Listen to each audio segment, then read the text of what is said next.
Hi folks, you're with Tacitus today, your pushback channel, and thank you for joining this audio live stream.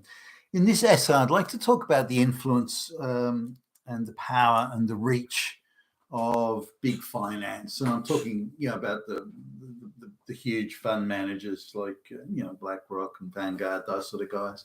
Now, between them, they have,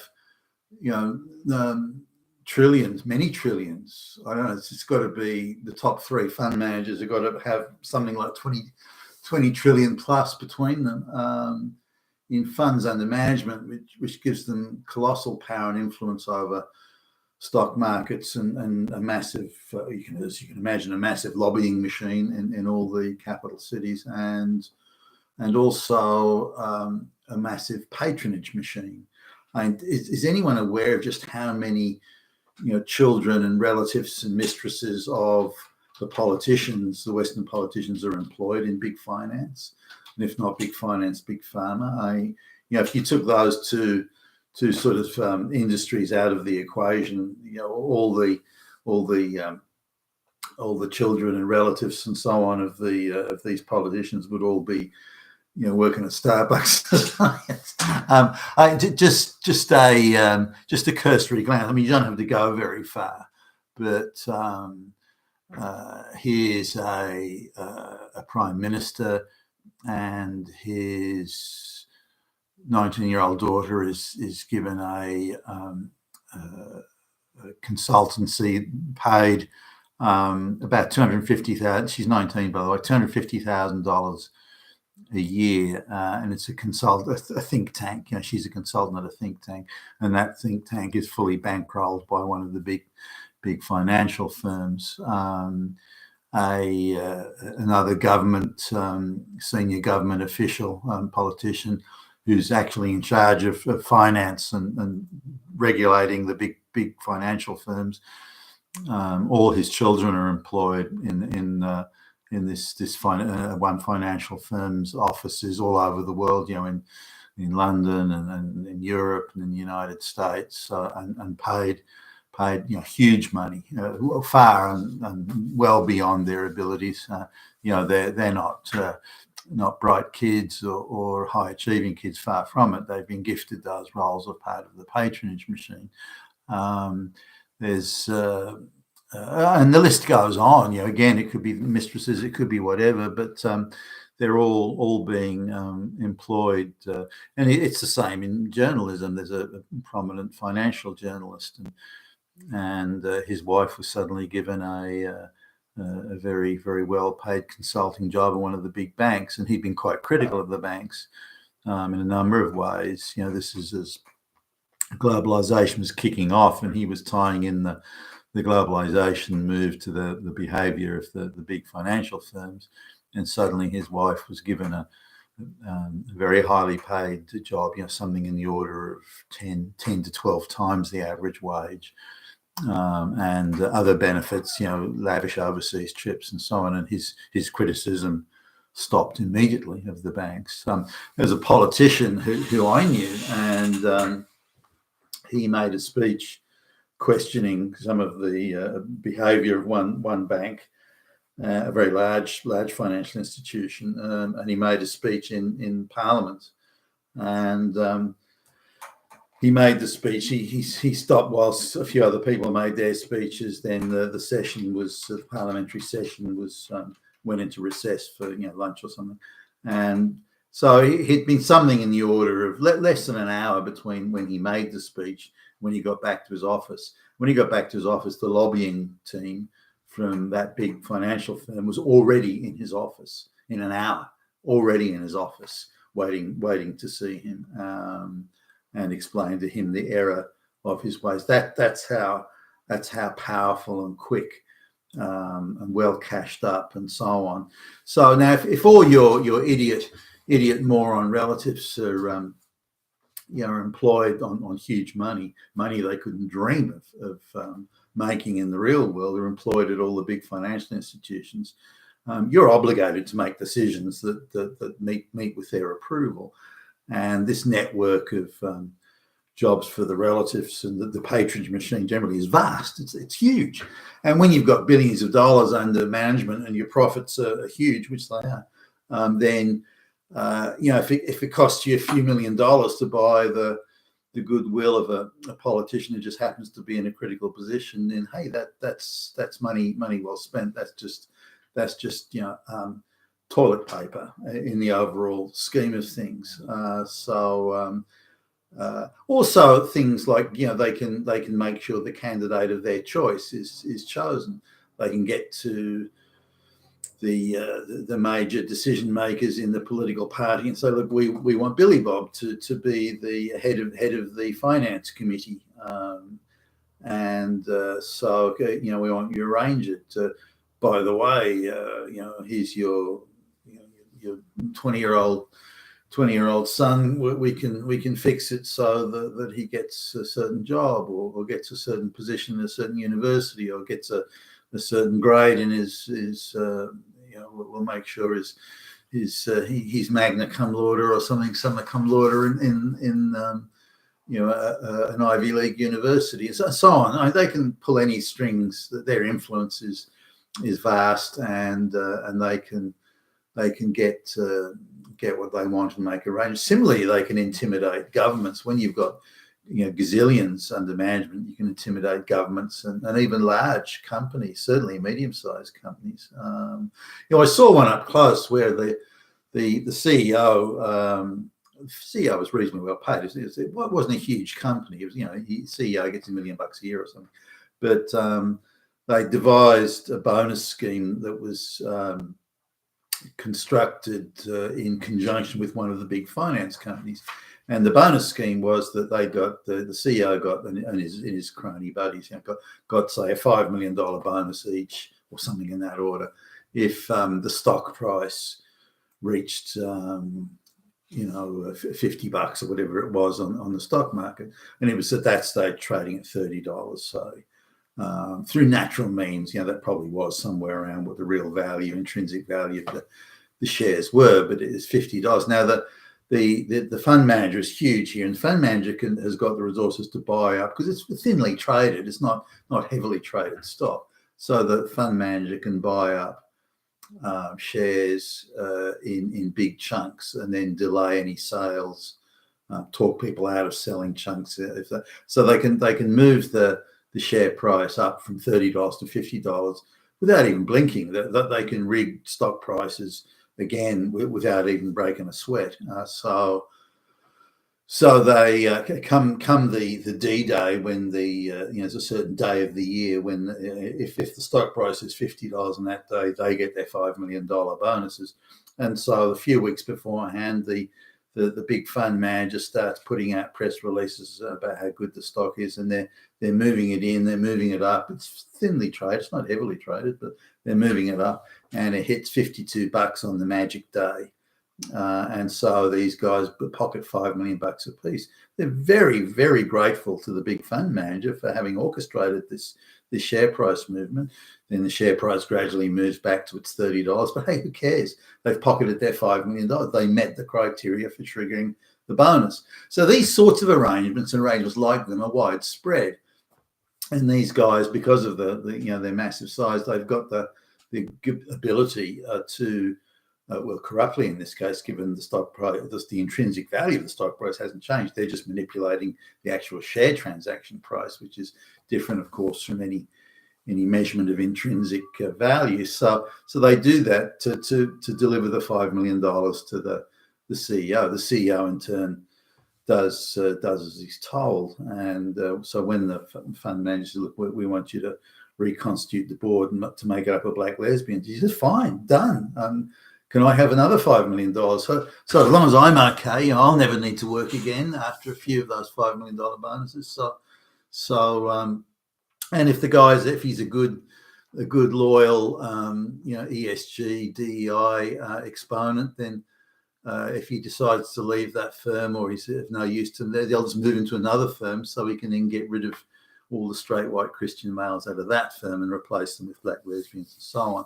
So they then control people. They effectively use them as fifth column saboteurs to to run around the business sector indirectly or through backdoor installing ESG and DEI type things. The next thing I want to look at is this. There has been some accountability recently, I suppose, but if you look at the big funds again, the BlackRocks and the Vanguards and so on, and others in that category. And I was having a look at the interviews online where these multi-gazillionaire fund managers turn up in a fairly ordinary pair of jeans that they're struggling to slip into, by the way, to turn up in an ordinary pair of jeans and they're real cash. They're just knockabout dudes, and the fact that they're worth hundreds of millions apiece. Well, who cares? They're just knockabout guys, just like the sort of dude you'd bump into in the local takeout food store.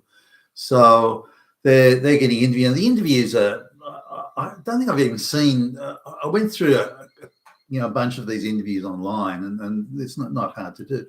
I just looked sort of a couple of minutes of them and didn't watch it all the way through, but to watch their explanation of why ESG and DEI. So now these are big things. They're sweeping changes. They're done without the consent of the populace. So they're big issues. They're being forced on people, and so this is a serious matter. How something like a big outfit like BlackRock could occur, where you get, I think it's $10 or $11 trillion they've got under their management. So they've got bigger capital base than half the fucking countries in the world. So how did they get that big? It had to be favoured by government. Government had to be allowing them and cutting them breaks, cutting them all sorts of benefits that they were able to get that big, and that their rise to prominence or such huge prominence was tracked and tacked exactly the growth of globalization. So that's can't be a coincidence. Why were they allowed? And they were allowed to get that big because they're effectively the off-book policemen, if you will. They're not elected representatives in Parliament, and the parliaments knew they were restricted and to some extent had some accountability to the people in one way or another. The media has been neutralised, but nonetheless they had some sort of account. So they needed another arm, if you like, to the globalisation project, and it was this goon, financial goon policeman, if you like, or enforcement commissar that would operate on the other side of the ledger. And this is what the big fund managers are. This is what ESG and diversity, equity, inclusion scores and so on are all about. So looking at the interviews that they've got, they're all very softball interviews, and no one's asking even modest questions. Even little questions. Oh, do you think the business in Florida with Ron DeSantis pushing back against ESG? I think that business might have hurt you. Well, it kind of hurt us, I guess, but it's all because of misinformation and people just don't know. They're just ignorant peasants, misinformation, and anyone else that's against us or questions us is a fucking Nazi. And so they didn't say that. I'm paraphrasing there, but so this is the thing. Now, this is how the interview goes. Tell us more about ESG, Mr. Goldbergstein. Well, we all know that everyone's behaviour has to change. Well, stop. Now, in the actual interview, he just asserts everyone's behaviour has to change. Not we'd like it to change. We'd like to convince people it should change. We'd like to take them with us and explain why so they understand. No. That people's behaviour has to change, and that behaviour must be forced upon them. It has to change and forced upon them. Now, those are screaming, sirens and red lights flashing, and to any interviewer, surely that would be. But it's not so. Both those assertions are just allowed to just sail straight through on the interview. Now, let's suppose I'm interviewing the guy, or someone, a journalist who actually is prepared to ask questions, not the tame tame flunkies that they wheel out for those interviews. But Mr. Goldberg-Stein, you've said that the behaviour has to change. Well, what behaviour has to change? Why? And in what way should the behaviour be changed, and how will it benefit? That's it. Well, we all know that black people have been oppressed and are not equally represented on boards. Well, hold on. What's that got to do with creating a better environment or preventing? How does that change anything? Well, as we know, we're looking at a company now where only 35% of the executive management women. Now 55% are women. That is the wonderful thing. That is it. Wait, stop. How is it a wonderful thing? In what way? Is it some ideological barometer you're using? Are all these people better qualified than the people they replaced? If they're not better qualified, then it's some ideological fantasy you're engaging in, which would be making companies less profitable and less commercially successful. So are you advocating a reduction in commercial success in return for having some sort of ideological social equity? Is that what you're saying, Mr. Goldberg-Stein? Can we just go over that? I'd like to just talk about that in detail. Now, they'd have no answer to that, of course, but instead they're allowed to just go through this and say that that something's a good in its own right because I don't have to explain it, or I don't have to say why.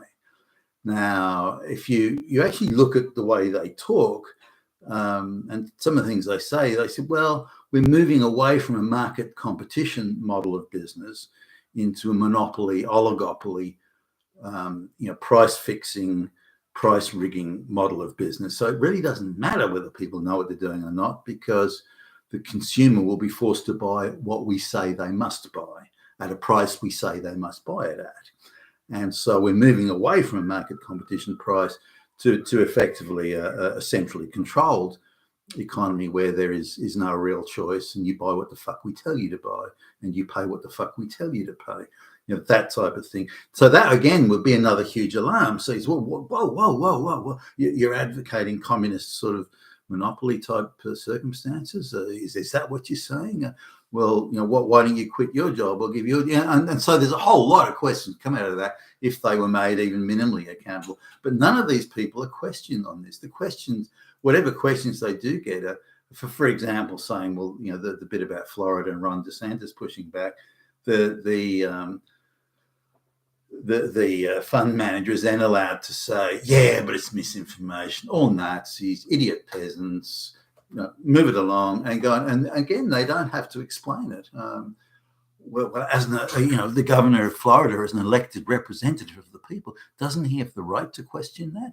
Why don't you sit down and explain how good your ESG thing is, and then explain it? Explain why it is good. Explain how it's going to improve the lives of the people. And maybe you can change the minds of the politicians in Florida by the persuasive argument talking about the benefits. Because you're advocating, Mr. Goldberg-Stein, that it should be forced on the people without their consent. Without the consent of the people, it should be forced on them. So maybe you should make an effort to try and sell it. Now we have the power to force it, would be the what he might be thinking. We've got the power to force it, so we don't give a fuck what the people think or what they want. Fuck them. We decide. So this is, and you can see this in Klaus Schwab's thing too. The people don't decide. We fucking decide what's going on. So as I was looking at all these interviews, none of them attempted to explain, justify, sell to the public, as in convince the public, that is, about why it's good. ESG or diversity is just deemed as being a universal good in some sort of hazy, vague, ideological nirvana sense. But no one's explained. No one said why it's better. We all know that fossil fuels must be stopped. Wait a minute. Wait, stop. Okay, all right, fossil fuels are bad. But what replaces it today? What's going to replace is the technology here. It's not. You and I both know the technology is not here. No. Is it here now? Well, can you point me to the technology that when I flick a switch, the lights will come on, my car will work, and the industry will run? You can't do it, Mr. Goldberg-Stein. So why are you waffling on about this bullshit that we all know it must stop? We all know the world's going to come to an end. 20 years ago, the world was supposed to come to an end. Why hasn't that come in? The liars that lied then, the same liars that you're talking about now. So they could really go to town on these guys. But I'm suspecting that the media outlets, if not the interviewer and so on, are on the, indirectly or directly on the payroll of these guys in some way. And these guys are, let's not sell them short here. They know how to put the screws on you. So you could find there's a company that employs that. The company that employs that guy is funded by, a group that is owned by another group that in turn is owned by one of the big fund managers. So it's only going to take one or two phone calls, and that guy's going to be out of a job. His wife works for another company, or his daughter or son or something, a relative, whatever, works for another company that is also indirectly owned or controlled or funded by one of these big financial firms. And the relative finds suddenly they're out of a job too. Hey, you asked me the wrong questions in an interview, buddy. I will fucking crush you. And they've got the capacity to do that. Maybe not in every instance, but certainly in many instances. But the one thing that came across is we do not have to convince the people of the merits of DEI or ESG. We do not have to. We don't need to. And they're fucking peasants anyway. We will force it on them. They have to do what we say. End of story. That's it. And the mere fact I'm sitting here, talking to you, you fucking idiot, on a pretend media outlet, that's as good as it's going to get. I don't have to do any more than this. And I'll speak softly, and I've had my media training, so I come across as an all-round nice guy, but hey, that's all I'm going to do. So this is really where things stand at the moment, and it's pretty sort of scary. But no one's asking the hard question. The only hard questions I've seen have come out of Florida and Texas in the United States. A few odd politicians in minor parties around the west of the world. There's a couple of politicians here in Australia, but only minor parties. They've got no real influence in anything, but they've asked questions about it.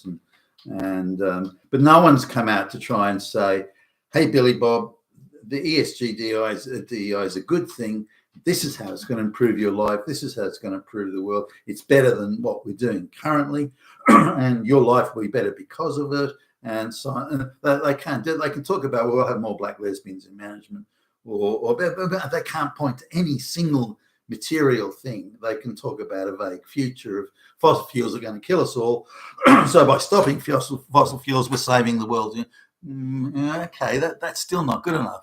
How are you going to make my life better today by what you're forcing upon me that was without my choice? Now, they control governments, the big funds, they control governments. There's not a government in the Western world that isn't controlled directly or indirectly by these guys or by other big oligopoly type, big pharma and so on. So there's barely, I'd say, if 10, 15% absolute max of the sitting representatives in Parliament are not controlled by these big outfits, but they probably could be if they wanted. You only get guys like, say, Donald Trump, who's so wealthy in his own right that there's nothing they could give him that would induce him to change his views based on bribery and corruption and that sort of stuff. But most other politicians are. I mean, to live a life where you completely don't need anyone else. It requires absolute independence and a good quality in terms of the ability to spend money. A good quality of life requires quite a bit. It's certainly in a big city in the Western world. Even people I know who are well-to-do, their expenditure, and this is assuming they own all their property, and their annual expenditure is sort of approaching $300,000 a year, and they're not sort of probably closer to 350. Now, say they're, I don't know, 50 years, for example, they're 50 years old. They're going to live to say 85. Then that's 35 times, $350,000, and one of them was pointing out recently that that they were, budgeting quite, they were really being careful about spending the money. And 350, they spent $200,000 on annual holidays and this and that next thing, and so the 350 was running it a bit tight. Expenditure, discretionary expenditure of $350,000, you're running a bit tight. They were kind of doing it tough. So these people need to spend this sort of money. So if you're going to live for 30 years, you probably need $15 million just lazy cash sitting around. Now, not many people have got that. So, but it gives you an idea as to the sort of money you'd need to be completely independent of coercion and so on. Now, that's not, the coercion come in other ways. They can have armies of private investigators sort of following you anywhere. So the slightest sort of mishap, well, they can plant things on you mysteriously. Many kilograms of white powder mysteriously appear in your lounge room only seconds before a police squad arrive, and so they can come at you in all sorts of various ways. I know that's very Hollywood movie sort of thing, but if they want to get you, I mean, look at the way they're going after Trump, for goodness sakes. So having a look at that's until we can get to a point where these people are actually required to sell the benefits of the DEI and ESG, which they can't and they don't, until it gets that they are accountable and responsible for these massive social changes they're attempting to force on the rest of us without our consent, until they're accountable for that and have to explain it, which they can't. But until that, then we're in a bad place, and our politicians won't do anything, our media won't do anything. So there's not many who are going to call it out. You've been a Tacitus today with your Pushback channel. Thank you for listening.